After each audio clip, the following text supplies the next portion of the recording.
1. I, Paul, am a devoted slave of Jesus Christ, on assignment authorized as an apostle to proclaim God's words and acts. I write this letter to all the believers in Rome, God's friends. The sacred writings contain primarily reports by the prophets on God's Son, his descendant from David's roots in history. His unique identity as the Son of God was shown by the Spirit when Jesus was raised from the dead, setting him apart as the Messiah, our Master, through him. We receive both the generous gift of his life and the urgent task of passing it on to others who receive it by entering into obedient trust in Jesus. You are who you are through this gift and call of Jesus Christ. I greet you now with all the generosity of God our Father and our Master, Jesus Messiah. I thank God through Jesus for every one of you. That's first. People everywhere keep telling me about your lives of faith, and every time I hear them, I thank Him and God, whom I so love to worship and serve by spreading the good news of His Son, the message. Knows that every time I think of you in my prayers, which is practically all the time, I ask Him to clear the way for me to come and see you. The longer this wedding goes on, the deeper the ache. I so want to be there to deliver God's gift in person and watch you grow stronger right before my eyes. But don't think I'm not expecting to get something out of this, too. You have as much to give me as I do to you. Please don't misinterpret my failure to visit you. Friends, you have no idea how many times I've made plans for Rome. I've been determined to get some personal enjoyment out of God's work among you, as I have in so many other non-Jewish towns and communities, but something has always come up and prevented it. Everyone I meet, it matters little whether they're mannered or rude, smart or simple, deepens my sense of independence and obligation. And that's why I can't wait to get to you in Rome, preaching this wonderful good news of God. It's news. I'm most proud to proclaim this extraordinary message of God's powerful plan to rescue everyone who trusts Him, starting with Jews and then right on to everyone else. God's way of putting people right shows up the acts of faith, confirming what Scripture has said all along. The person in right standing before God by trusting Him really lives. Ignoring God leads to a downward spiral, but God's angry displeasure erupts as acts of human mistrust and wrongdoing and lying accumulate. As people try to put a shroud over truth, the basic reality of God is plain enough.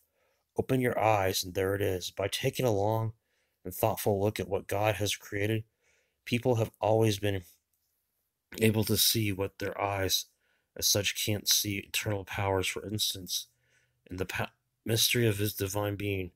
So nobody has a good excuse. What happened was this: people knew God perfectly well, but when they didn't treat Him like God, refusing to worship Him, they trivialized themselves into silliness and confusion, so that there was neither sense nor direction left in their lives. They pretended to know it all, but were illiterate regarding life. They traded the glory of God, who holds the whole world in His hands, for cheap figurines you can buy at any roadside stand. So God said, in effect, if that's what you want, that's what you get. It wasn't long before they were living in a pig pen smeared with filth, filthy inside and out. All this because they traded the true God for a fake God. So this is kind of like what people are talking about. Cheap figurines. I mean, it's like someone would say that is your modern Bible version. Or smeared. I mean, smeared would be like the trying to turn the tables on everybody. Some would say the KJV is the true God, and then the modern Bible is a fake God, and worshiped the God they made.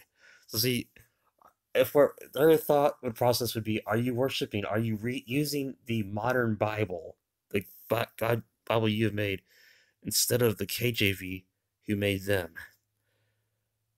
The God we bless, the God we who blesses us. Oh yeah. Worse, followed refusing to know God. They soon didn't know how to be human either. Women didn't know how to be women. Men didn't know how to be men. Sexually confused, they abused and defiled one another. Women with men, men with women. Lust, no love. And then they paid for it. Oh, they paid for it. Emptied of God and love, godless and loveless wretches. Since they didn't bother to acknowledge God, God quit bothering them and let them run loose, and then all hell broke loose. Rampant evil, grabbing and grasping, vicious backstabbing. They made life hell on earth with their envy, wanton killing, bickering. I mean, bickering, can you say that's kind of like when you see somebody's preaching once saved, always saved, and you say, hey, these are, you got some good videos. Thank you for staying here for the kingdom. And then they throw out a KJV only video. They're trying to bicker and cheating. Look at them. Mean spirited, venomous, forked tongue, God bashers, bullies, swaggers, insufferable windbags. They keep inventing new ways of wrecking lives. I mean, are they wrecking lives by saying you can't read whatever Bible version you want because they agree multiple times? They ditch their parents when they get in the way. Stupid, slimy, cruel, cold-blooded. And it's not as if they don't know better. They know perfectly well. They're spitting in God's face, and they don't care. Worse, they hand out prizes to those who do it. The worst thing's best. So that would be kind of like handing out Gollum awards, right?